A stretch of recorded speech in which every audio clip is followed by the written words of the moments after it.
Yes, sir. Yes, sir. Welcome in, everybody, to episode 285 of the Dream Wager on this beautiful. Hey, they said it was going to rain. Don't believe them. This beautiful July morning, July 8th, 2023.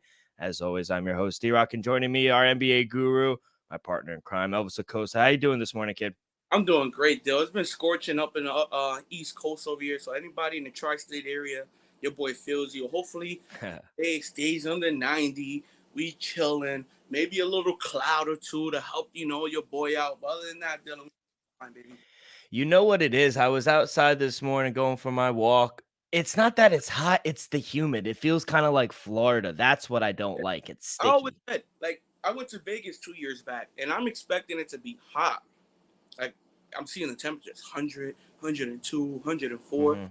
But Vegas 104 is much warmer than New Jersey's 85, 90. I'm telling you Yeah. right I mean, I haven't been out west, but I could guarantee, and I believe you. Even people I've heard that go out to Arizona, it's not so much the heat, it's the dryness that's really the factor. So can't wait to go out west. I gotta head up Vegas for the first week of the NFL one year, but that is on my bucket list. But Elvis, we got a great show for you today. We'll recap a little bit of what was going on during the week. We got some MLBs to get you onto the weekend, one WNBA play as well, but we'll start with what we saw yesterday. Last night, he made his debut in the Summer League, Victor Wembanyama. And man, I wouldn't say it was as bad as I thought. I did see some things I liked, but definitely, a lot of people are overreacting. The stat, he did have 5 blocks, but there are some things that he got exposed. And we were saying that even before he got drafted. I said, hey, listen, he's going to be on some posters. Kai Young, man, he put him on a poster early. It looked like down low, he was getting bullied. He needs to put on weight because these guys are going strong and fast at you. And I mean, the quote after the game, I don't know if you heard him. He says, quote, I really didn't know what I was doing on the court, but I'm trying to learn. That's very alarming to me. What did you think of his first game? Still, I'm not gonna overreact to a first appearance, but all I'm gonna say, I gotta be a critic at the end of the day. I think we owe enough to our loyal listeners to at least be somewhat critical. So I'm not gonna bash the kid, for his first, NBA, you could say NBA debut. But he didn't meet my expectations, and I'm pretty sure he didn't meet a lot of people's expectations. And one expectation I know he didn't meet was Mr. Greg Popovich. Still, he was on the sideline. He didn't seem too happy, especially in that second quarter, especially after he missed 6 shots in a row. So, still, to be honest, I'm not gonna kill him after the first game, but to me, he never seemed to got comfortable. Never really got in rhythm. He was great on the defensive side of the ball, like you said, 5 blocks. He had, I think, 8 or 9 rebounds. So that's all well, but when you start the game 1 for 7, and we anticipating you to dominate, I saw before the game there was a props out 20 plus points like plus 122, 25 plus points like 390, 30 plus points 700, and I guarantee, bro, thousands of people was smashing it, and the Oh, kid yeah. could up to it though. So, in going back to what he said after the game in the press conference, though, it's a little concerning knowing that you openly going out there and saying you didn't know what you was doing. Like that's somewhat of alarm. Like, think about it, Dale. If Bryce Young, C.J. Stroud come out after their first NFL preseason game and be like, "Yeah, I didn't know what I was doing. I was just trying." That's a fire defense. No bullshit, Dale. If Yeah. if a quarterback, a rookie quarterback in his first game, preseason game, comes out and says that, he gonna get looked at crazy. So Yeah. I'm not gonna bury the kid after one, you know, un, didn't meet my expectation games. Do I expect him to be better? Yes, still. But to me, the number 3 pick looked like the best pick so far. But that's just a few games in. Yeah, Scoot Henderson does look like the Dylan, real you deal. up a little bit too. You're a little low. Little low today. Okay. Um, But yeah, Scoot Henderson does look good. Like you were saying, 9 points, 8 rebounds, 5 blocks. He was 2 for 13 from the floor. He missed 6 in a row at one point, like you mentioned. One of the threes before he knocked down the 4-point play towards late in the game, he just airballed the shit out of one. So definitely some things to work on, Yeah, Real you're gonna quick, though, not just to put all the heat on my boy Victor Wembanyama, Brandon Miller, besides the first shot of the game, what have you been doing, kid? I'm not gonna say I called it because I still think the kid has potential. All I'm saying is I wouldn't draft him as a second overall pick. That's just my opinion. I'm stand by that. Hopefully he proves me wrong. Shit. Hopefully he's one of the best players in the NBA. I don't care. I would love to see that. But Brandon Miller as well, though. Not another. It's just not impressive. I expect him to go out there as a second overall pick to go dominant. Dominate. We seen. Look at my boy King of Murray from the Yeah. Kings. He's flat out dominating the summer league. If I'm the Kings, I wouldn't let him play anymore. The dude's averaging 30 points. I'm not saying Brandon Miller, Victor Wembanyama has to average 30 points. All I'm saying is you need to be, no doubt, the best player on the court every time you step out there. Because none of the players on the court were drafted first, second, or third. You're the top. You're the king of the crop. Last season, what we saw the Orlando Magic after 2 games, say, Paulo, you're done. We've seen enough, kid. These players, I think Brandon Miller, you're gonna have to play him all these games to speed him up a little bit because he doesn't look comfortable yet. Victor Wembanyama, I understand it's 1 game, but I gotta see more from him as well, Dill. So Brandon Miller, Victor Wembanyama, that wasn't the best display you put on last night by both top 2 picks. Yeah, so yesterday, besides yesterday's stats, through 2 games, 24 points, 9 rebounds, 10 assists, 10 turnovers. And what the most alarming thing for me for Brandon Miller is 13 fouls. He's made 7 of 15 shot attempts. He's shooting around 47% from the field, 4 for 9 from 3-point. He didn't have the best first half yesterday, but he did cross over, Victor. Yeah. And what I did like, he closed the game strong. That was the guy I saw in Alabama actually take over the game. He knew he was the best player on the court offensively, and he said, give me the ball, I'm going to attack. He made a lot of shots late in the game when it kind of got out of hand, but It was a that's picture game all day, Dill. Sorry to cut you off, but no, you're good. I saw some of that earlier. Second quarter, it was a double-digit game. Third quarter, it was damn near almost a 20-point game. I want to see that a little earlier, not when Victor's out the game, all the pressure is gone, the game is over. Now you want to hit us with a quick 10 points to make your stat sheet to look good. I ain't against it. All I'm saying is I wanted to see that in the first, second, third quarters, not when it's garbage. Yeah, I do think he is getting a little better. It's his 3rd game into the summer league, so we'll see. With the Victor, going back to him, it is the summer league. I won't take it's a new level of competition. These are definitely not the European players he's used to be playing. I think he'll be fine, to be honest. He just has to adjust. Once Pop gets in there, I think tune things up a little bit. I mean, I just the lone concern I think I have for Victor, he has to pick up a few pounds. He has to get more physical, and especially against those big, stronger players down low, because he is going to be down low most of the times for San Antonio. And a guy like Mo Bamba, not even a big, more talented guy, but a guy like Mo Bamba is going to embarrass you. You know what I mean? So I think he needs to put on some weight. I think he needs to toughen up. Anything. What I did like was his passing ability. He had a couple of nice passes. His vision on the court was very good. I like that. But sometimes it felt rushed. He would get the ball. He would go into the post. He would try to baby him like he did in France. And that just isn't going to happen in America.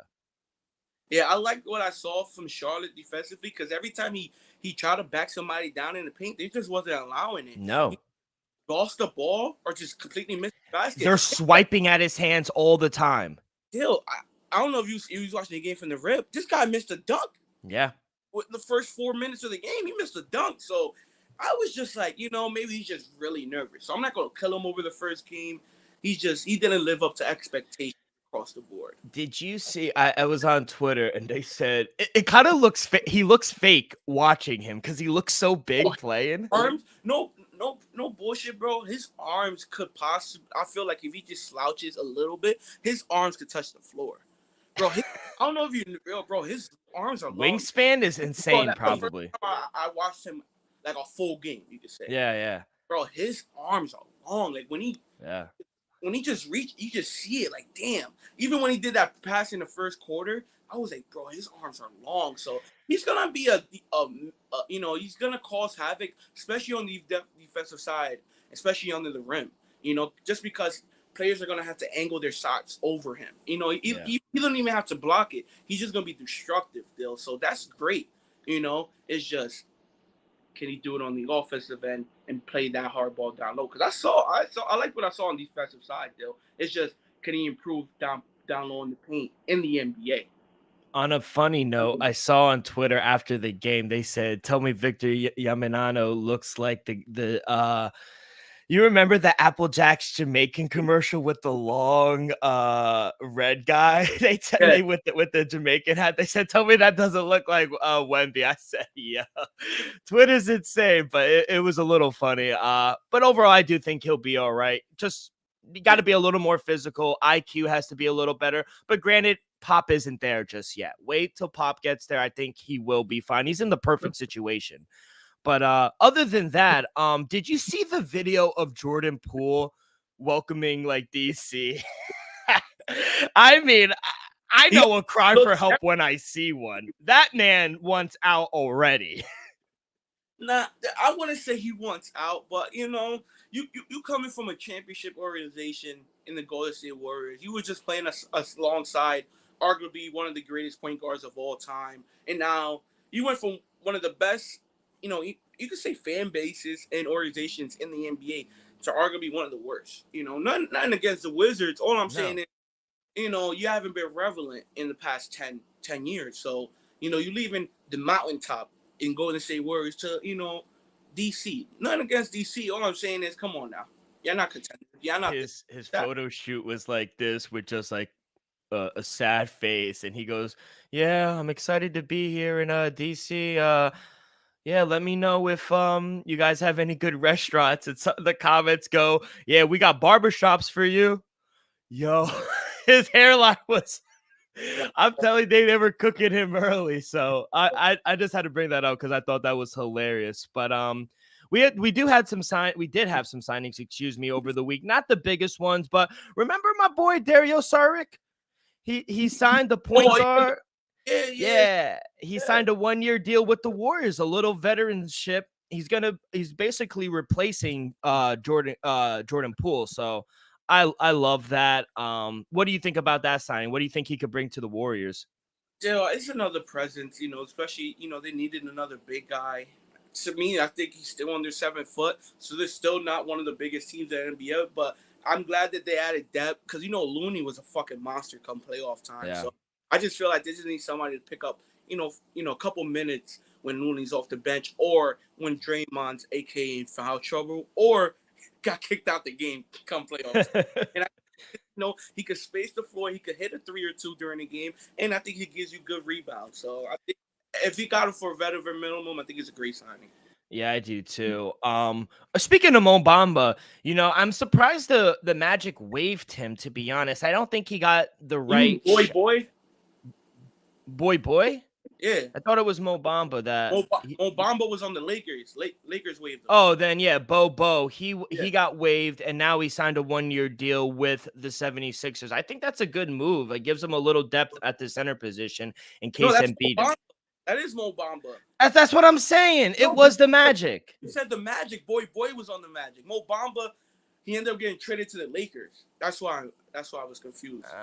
Well, whatever. Mo Bamba is with the 76ers now. What you like that move? I think it's a good move, though, just because he can space the floor, so he kind of brings you what.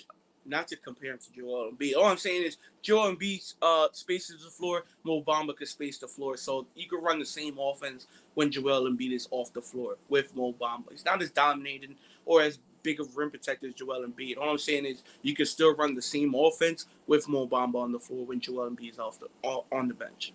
Yeah, 100%. I think it does. They also They promoted Anthony Parker to GM. He was transitioning into a senior advisory role. He was also scouting for the team. So glad that they're doing that as well. I could have swore he was a free agent. Okay. It wasn't. I don't know why I thought it was the Magic for whatever reason, He but was on the Magic. You're not yeah, wrong. It's just when you but said, I was like, you mean boy? yeah.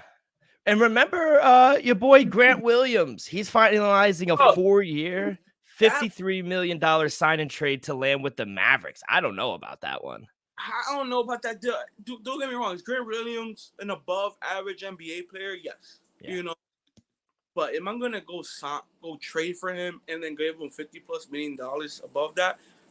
Hey, I like what he brought in the series against Miami. Remember, he didn't really play a lot in the first round or in the second round or in the first round. Then he started getting more minutes against Miami, and he played well. He kind of, besides the incident with Jimmy Butler, where Jimmy Butler started going off, he did all right. So, do I think he helps you defensively and gives you something offensively? Yes, absolutely, Dill. But does it move the needle? That's my question. Is Yeah. he another great rotation player? Absolutely. But does it move the needle?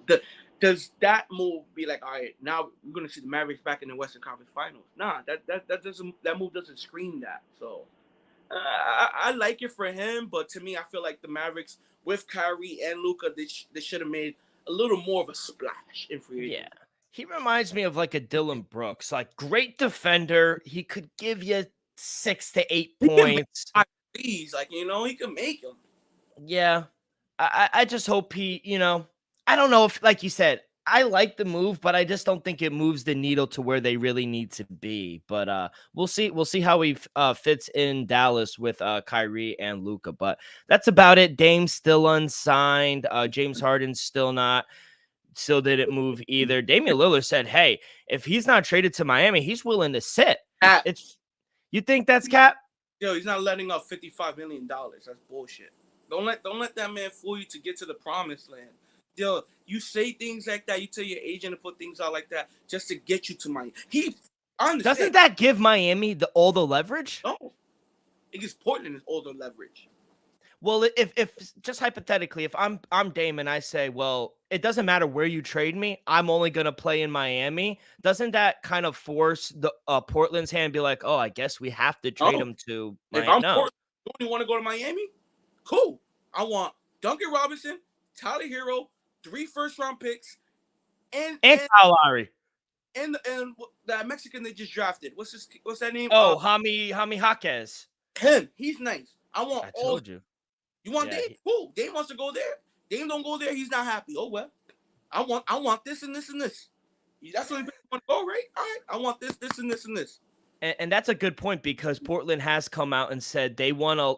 Rightfully so. He's a future Hall of Famer, top 75 player of all time. And they also said they want they want young players to Bro, develop and build a culture. Tyler Hero, bro, the 17th, 19th pick, and Jokic, the kid they drafted last year. I need all that. And 2 first round picks and Tyler Hero. So I want Tyler Hero, Jokic, and the dude from UCLA, and your future first round picks, and Duncan Robinson. That sounds good. I just, like we said a few pods ago, I just think whatever they wind up getting, it's not going to be a value for Dame at the No, end of no, the day. you never get the same value, deal. It's just you got to get at least the potential there. If you get 4 first round picks, at least you have a potential to, draft a Hall of Famer, draft another great player. There's one every draft. You just got to hit it. You just got to hit on them. Yeah. If it's only Miami, I think that's a bad move from Dame and his camp, saying I only want to go to Miami, because now you're putting Portland in a tight spot. Now Portland's like, bro, if we don't like what we're getting from this team, you're not trying to go nowhere else. You're going to be in here. You stay in here. I'm telling you right now, that's how it's going to go, because Miami, we know how not Miami. We know how Coach Pat is, the great Pat Riley. He's not going to give you the house. No. For a star player. He never done that. He is not. Bro, this guy let LeBron James go because of Eric Spoelstra. Remember, LeBron wanted Eric Spoelstra out. Pat Riley said, no, it's my way or the highway. LeBron went back to Cleveland. I'm telling you right now, people, if Dame wanted to go somewhere else, it was like, oh, and he wanted to go there, maybe it works out. But I'm telling you right now, Miami's not about to offer whatever they offered already. They're not about to counter offer and be like, all right, we're gonna give you this, this, and this now. No, the Yeah, offer. no, it's not going to work like that. And you've said it. History has shown us Miami Heat and their culture is not going to overpay for someone. They'd rather let someone walk. It's kind of like your team, the Patriots. They'd rather trade you or let you go than ruin what they build. And I just wonder, I guess playing with Jimmy and Bam, and it's a great organization, no state tax. But what's really in Miami?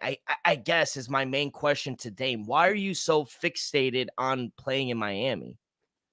One thing, Bill, which I agree with, say what you want about Miami.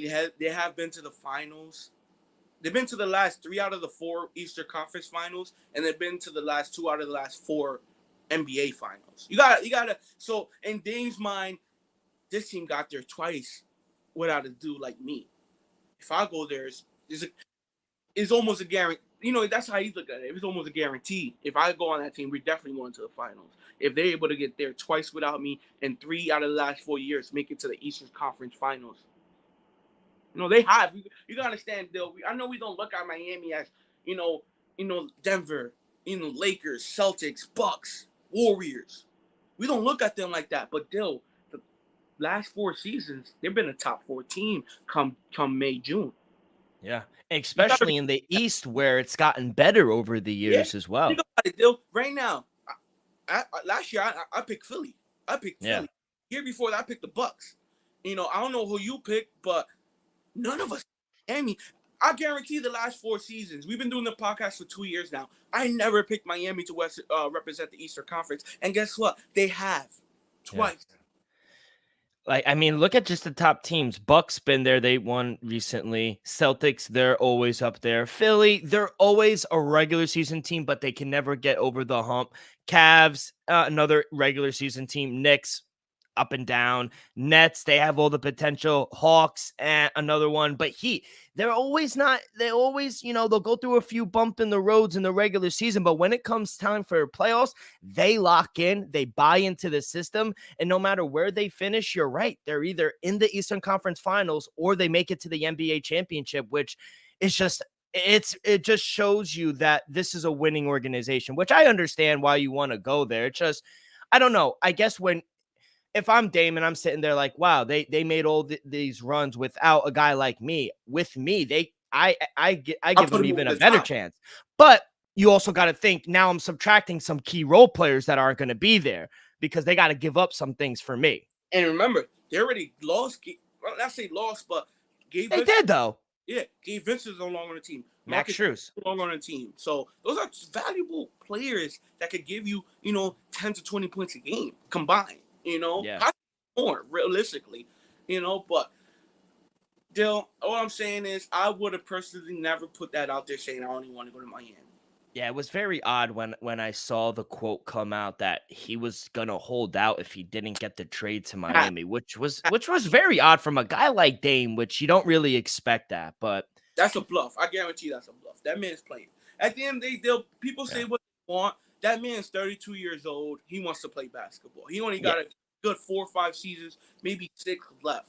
He wants to play.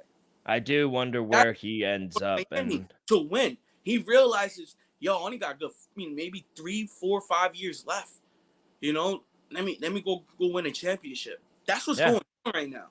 Yeah, and if he thinks Miami's his best option, hey, to each of your own, so be it. I hope he does end up in Miami, but we will see. Hopefully it breaks very soon so we could talk about it. But Elvis, let's get into our plays. Before we do that, let me tell you guys a quick word from our sponsor. We are brought to you by Viva Tequila Seltzer, the most refreshing hard seltzer on the market. There's no wonder why Viva was voted #1 hard seltzer in the world by San Francisco World Spirit Competition. With only 88 calories, 0 carbs, 0 sugar, and a light 4.5 ABV, Viva is the perfect drink for your post-game celebrations as it was created with that active lifestyle in mind.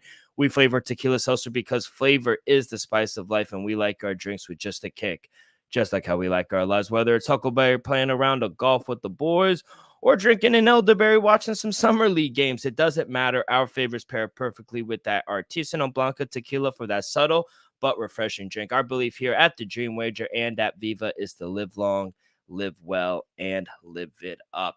All right, Elvis, let's get to it. We got 15 games on the diamond. How many games do you have? I have 3, Dill. I also have some opinions about some games, Dill. Okay. But I ain't gonna All force right, you. so let's ping pong these. You started. I'll start it off. I'm not gonna touch the first game, the Yankees and the Cubs.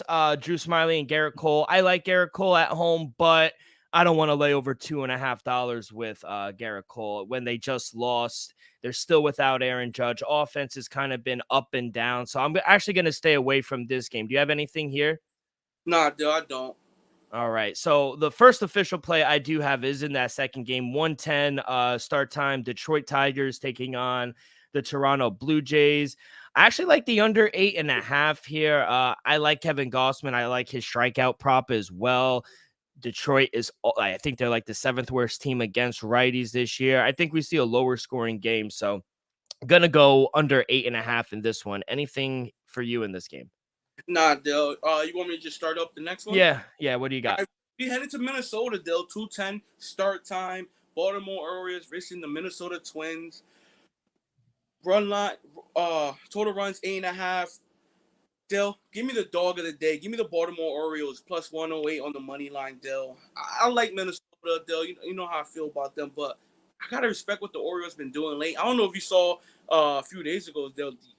Baltimore went into the Bronx and started fucking just smacking the ball out there. It was like 13-0 in the 5th inning. So, Dill, I'm gonna roll with the Orioles. I like what I saw over the past few days, and I think the offense could possibly, keep blowing these teams out. So give me the Orioles on the money line, Dill.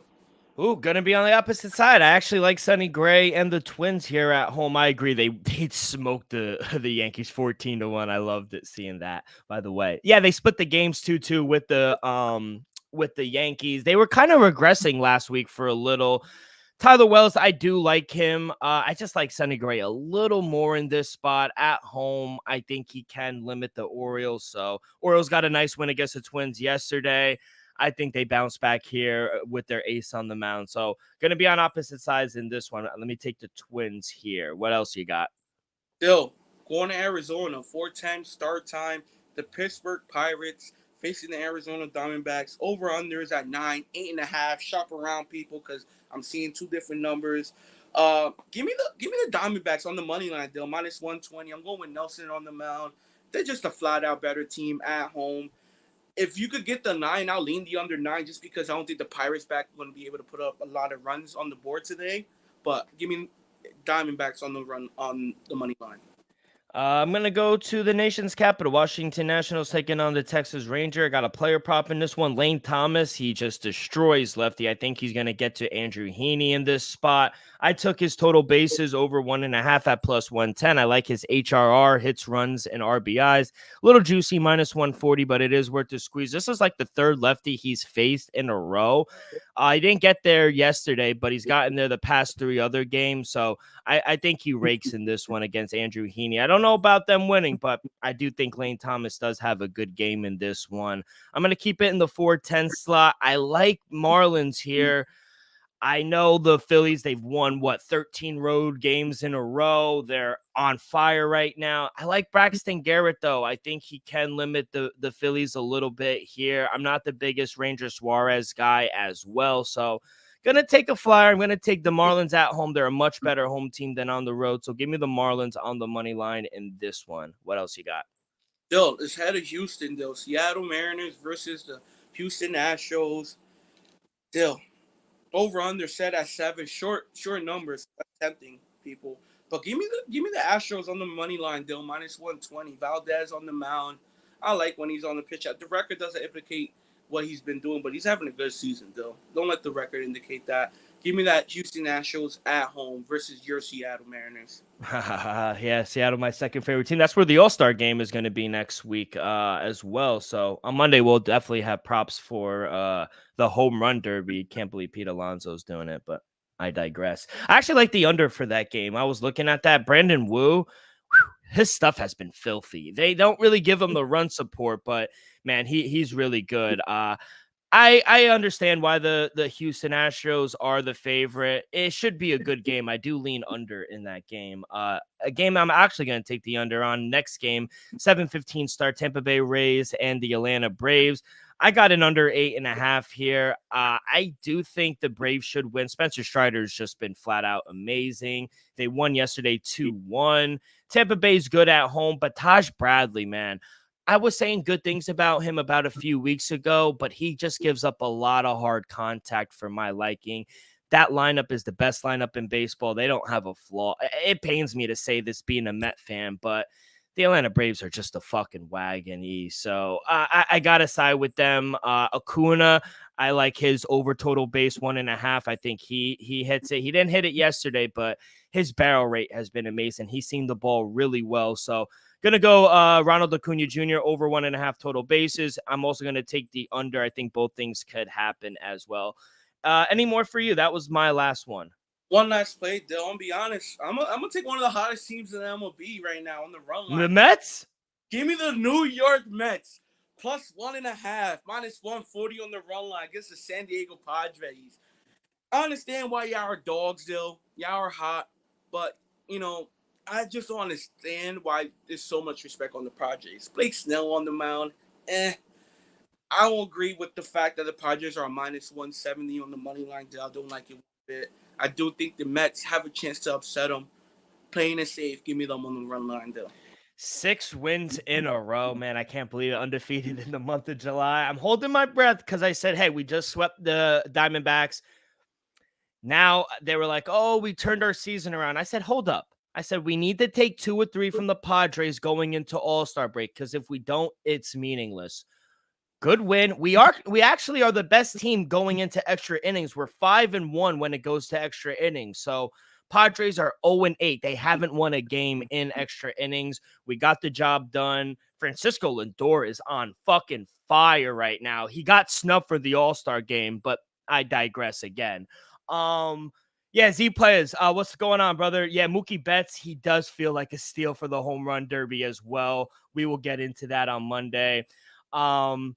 But yeah, I understand why the Padres, Blake Snell actually has been really good this past few games, but they just don't give him run support. The only guy I would back in that lineup is Fernando Tatis. As much as I hate the kid, he is a stud. He's exciting, and he's been killing the ball ever since coming back as well. So I understand that. And David Peterson hasn't been the best for the Mets. So I understand why they're the favorite, but hey, hopefully we make it 7 in a row.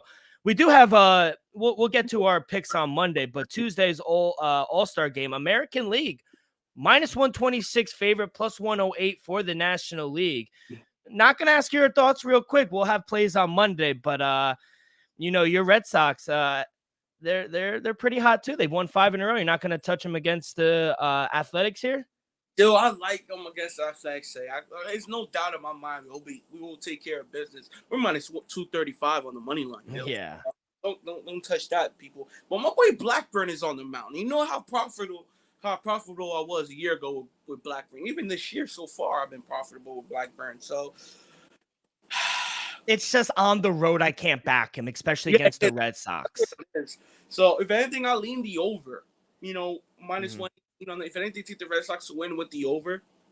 Because, it's a small chance we'd be able to get to the bullpen. Blackburn, bullpen, we might hit him for 6. So sneaky play I was looking at. I don't know if I'll pull the trigger, but Garrett, the pitcher for the Red Sox, under 4.5 hits. He's been under this in 7 of his last 9 games. Oakland hitting just .219 in lifetime against Paxton in 10 games. So it is a big sample size. You're not just seeing a few games.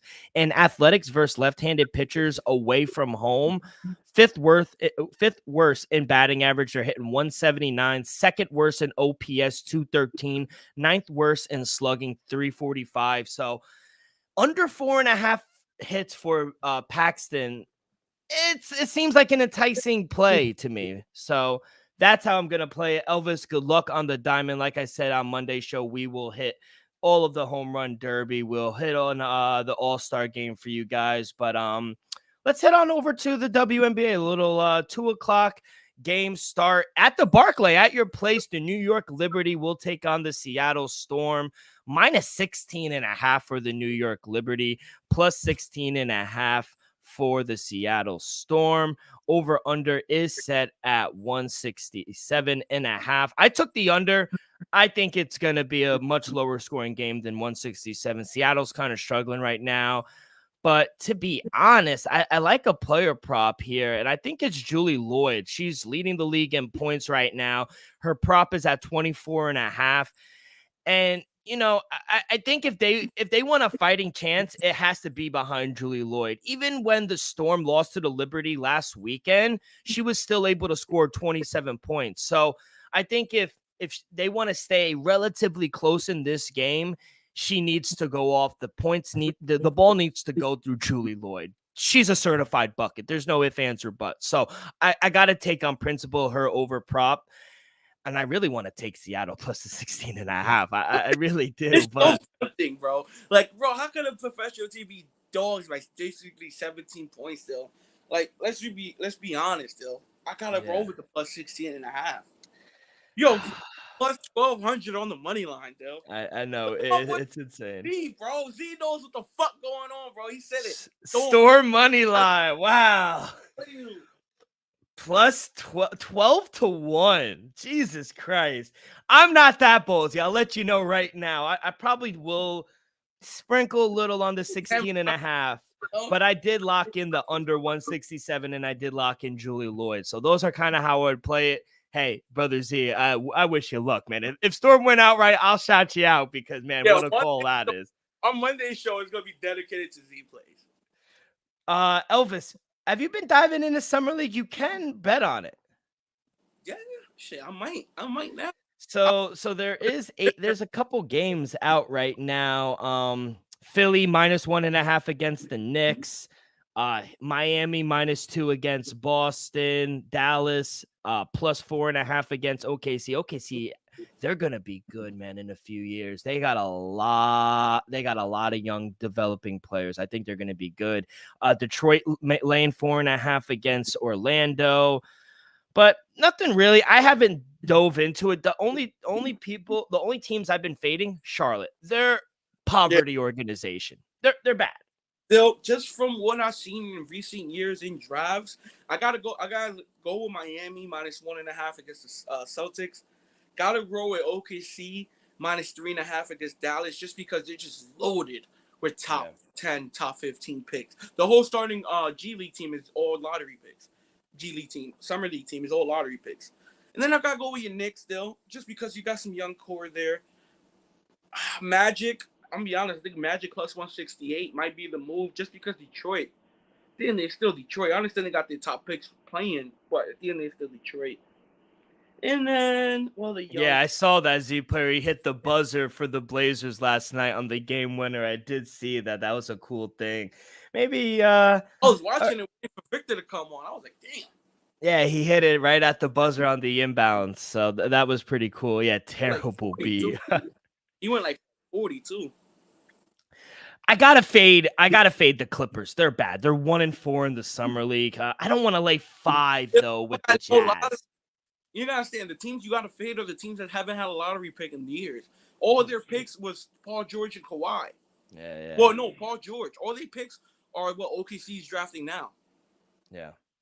But no, Victor was a terrible bet. We were saying at the top of the show, Elvis was saying he had 20 plus points. He was actually the favorite to win Summer League MVP. He's dropped down to like the 4th or 5th already after one game. Bro, what's his name? His teammate, Champagne. It's not Champagne. It's spelled similar to Champagne. He had a game. The one that he dunked on the Hornets player. Oh, I've seen that. He's nice. Yeah, he's nice. It's spelled similar to Champagne. I already forgot his name, but it's something like that.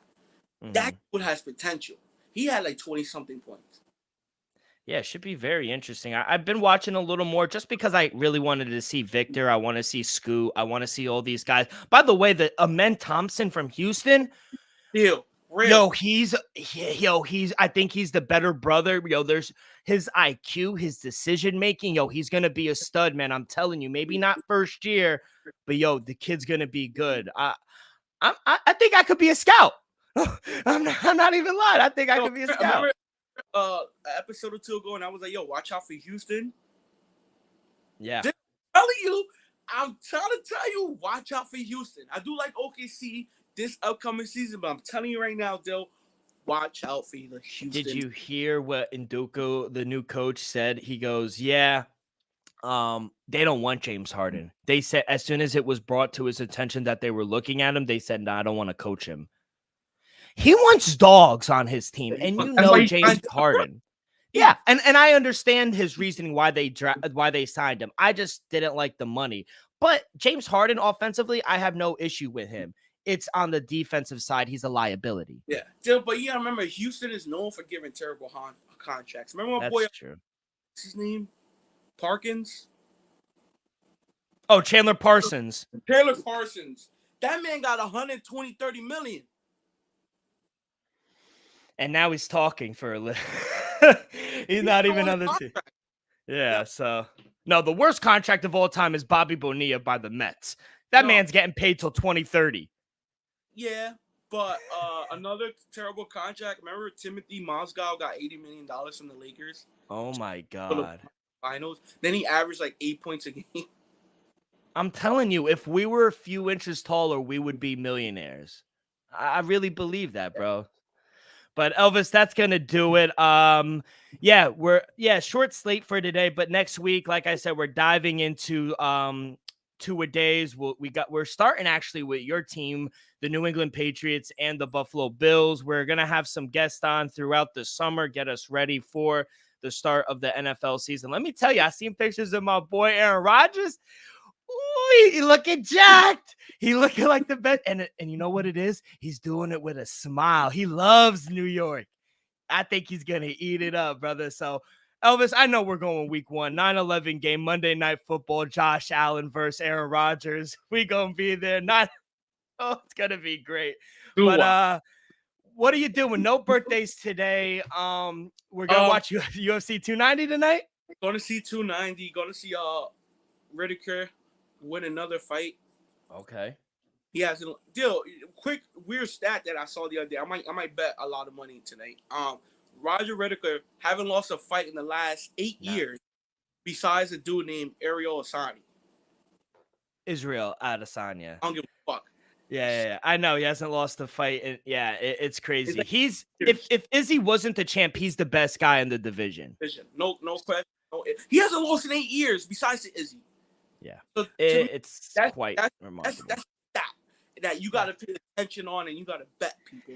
And it's sad that he's on this card because they're going to Sydney in September, and he should be there. And Izzy's headlining that because he's from New Zealand, and he's going to headline the card in Sydney. But if he wins this fight, turning it around in 9 weeks is very tough. It could be done, but it's asking a lot from Robert Whitaker. You do that if something happens to one of the competitors, like have him as like a backup fighter, you know? Because at the and backup fighters still get paid. If you weigh in and make weight as a backup fighter, I think you get like 30,000-40,000 just weighing in. But Elvis, good luck. Let's have a weekend. We will be back on Monday. That is going to do it for this Saturday edition of the Dream Wager on behalf of Viva Tequila. Elvis, myself, will see you guys on Monday. So please follow our social media, Twitter and Instagram at the Dream Wager. You can find all of our episodes wherever you listen to podcasts, Apple Podcasts, Spotify, Stitcher. We go live every Monday and Saturday. We'll go back to 3 times a week when football season starts. But for right now, Monday and Saturday, youtube.com/the Dream Wager. Subscribe, rate, review, all that good stuff really helps the show grow tremendously. So be a friend, tell a friend, everyone. Have a great weekend. Good luck on your wagers, and we'll see you guys down the road. Peace.